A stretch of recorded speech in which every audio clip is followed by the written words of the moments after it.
Hi guys, and welcome back to my channel.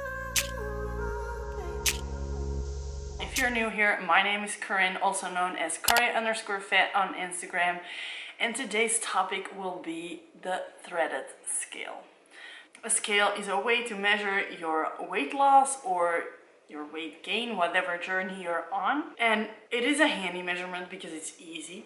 It's easy to step on a scale and see those numbers. It's easy to compare, but it's not good for your soul and your mind.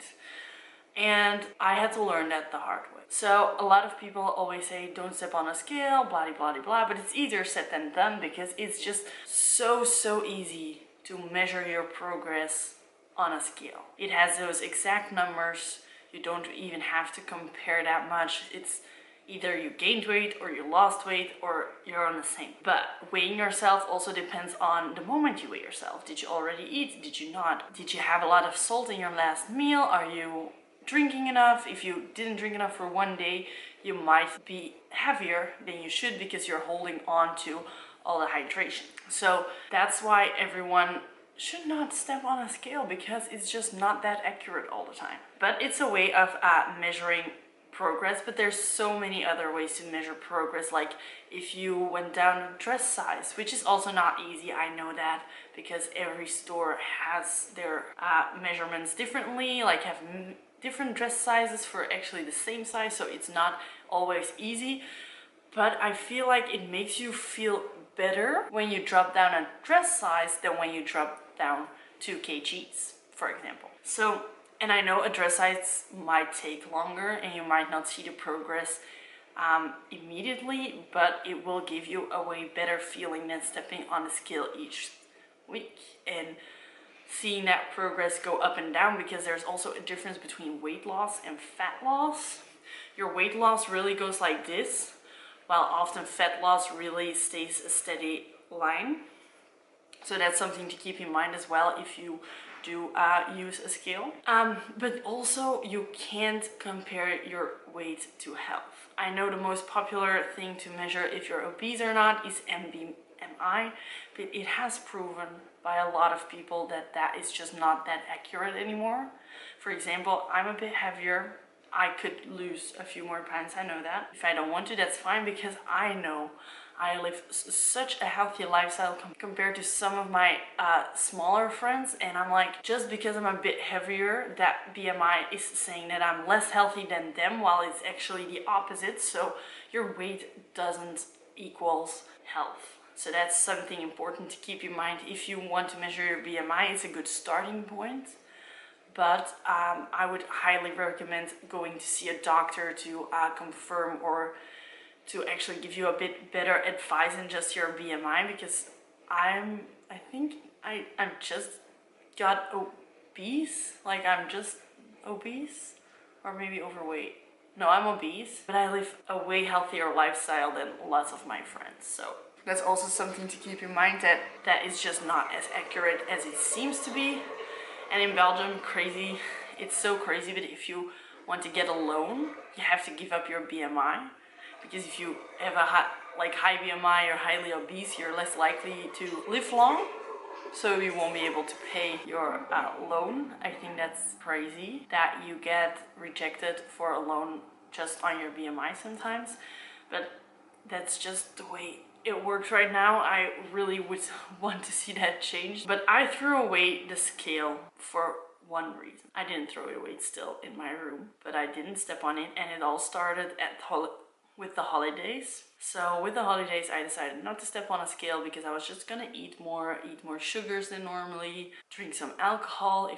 So I just knew I wasn't gonna see any progress, and I would just be discouraged because I would eat good during the day and then have my nice meals with my parents as a Christmas feast or New Year's Eve feast. So I wouldn't see any progress and I was gonna be discouraged, so I decided not to step on it. After those holidays, there was some gatherings with my friends, which also implied that I shouldn't step on the scale because I wouldn't see the progress that I wanted to be. And after those 2 weeks, I was like, I'm just not gonna step on the scale unless I'm at a doctor's office or when I feel really good about myself and I know I've lost, just to track, but it's not gonna be for at least another month. And it makes me feel so much better, because if you have to step on a scale every single week, you're dreading that day, and it just brings some stress with you. And we all know that bodies don't act well on stress, so we want to avoid stressy situations. So I avoid stepping on the scale. I don't even measure myself in another kind of way. Like, I have taken measurements 1st of January, so I might just in a month or two measure those, or maybe I should measure them every month just to see. I feel like I'm in such a better place, because I'm not being like, oh no, I can't eat that because I have to step on the scale in 2 days. I'm just way more relaxed. I'm listening to my body with workouts, with food. I eat way less because I just eat when I'm hungry right now, but I don't know how long that is gonna last, because I tend to binge eat. So this like eating less has been going for a week. So fingers crossed I don't start binging again, but I just wanted to say, like, focusing on a scale is not gonna do you any good for your mental health. If you want to see that as a measurement, that's fine, but don't step on it every single week. Just maybe once a month.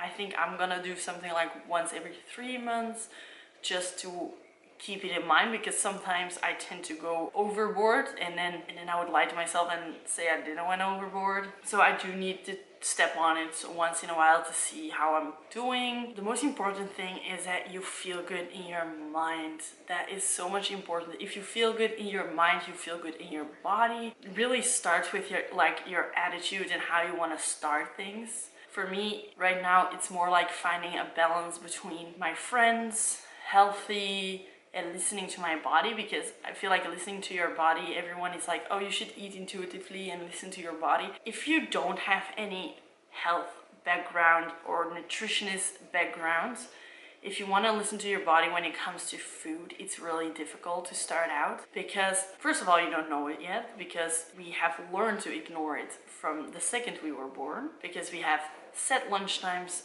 set breakfast times, set dinners. We just learned not to listen to our bodies. And so it's very hard to change. Like, do you feel hungry? Okay, what kind of hungry? Like, what kind of foods do you need? Do you need protein to stay fuller for longer? Do you just need some fruit because you're kind of like thirsty but just want to eat something?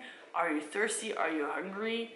Those are all questions to keep in mind, and it's just not that easy as people say it is. Intuitive eating is very hard, and I know there's like people who gave up guidelines, like my guideline to intuitive eating, which is a good starting point. Like, don't get me wrong, every single body is different. Yours is different to any other's body, so everyone's gonna react differently on some foods, and some people need higher proteins, some just feel better when they eat a higher carb diet. Like, for example, like the keto diet is just not for everyone, because not everyone feels that way. Like, I could never leave my pasta or rice or whatever. I need my carbs or bread. In Belgium, we're big on bread and nice breakfast. So make sure you choose a lifestyle, you choose a healthy food options that fit your lifestyle and your goals. So that might be different for everyone else. Some people find it easy to not eat bread, others don't. Or like, for example, with pasta, I think that's the biggest one. Everyone's like, oh, pasta has so many calories. It's delicious. And if you want it, you should get it. At least that's how I think about it, and when I think about it that way, that's how I started not using my scale, because I really just wanted to feel the way I'm feeling right now. Right now I feel super confident. It does go with up and downs, but I feel good the way I'm living right now. I work out, I move my body, I eat healthier, I eat less, I get lots of protein, so I'm full for long periods of time. So I feel very happy in how I did all of this lately. And I know it's only been like a month, and like, don't even get me wrong, the first 2 weeks were really a trial and error with a lot of binge eating.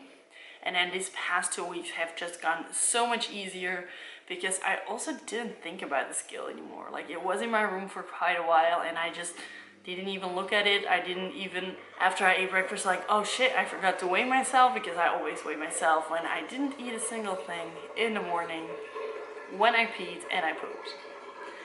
But that just didn't have to happen. I'm sorry if there's a lot of noise in the background, but the dishwasher is going, and I only had like 1 hour-ish where I could film this video because I have to go to the dentist too.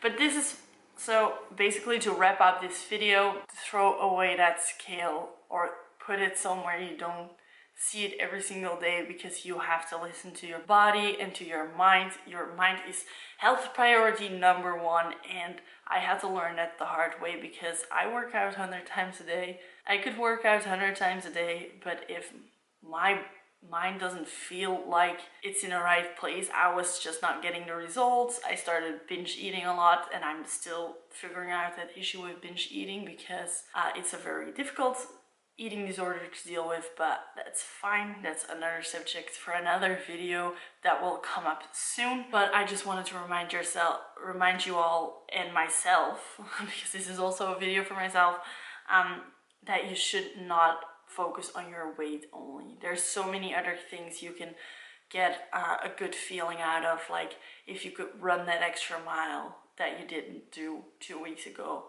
if you could do one more jump squat that you weren't able to do the last time. Those are also things where you can measure your progress, and your progress is not only your weight. It's very much in how you feel, if you feel confident, if you like the way you're living right now, and that's the most important. So I hope this video was helpful for you and for your mindset on weight loss or on weight gain, whatever you're going through. If you like this video, please give it a thumbs up, and don't forget to subscribe to my channel. And I will see you guys hopefully next week, because I have finished my exams. I will get my results tonight, so this video will already be uploaded. So I'll keep you guys posted.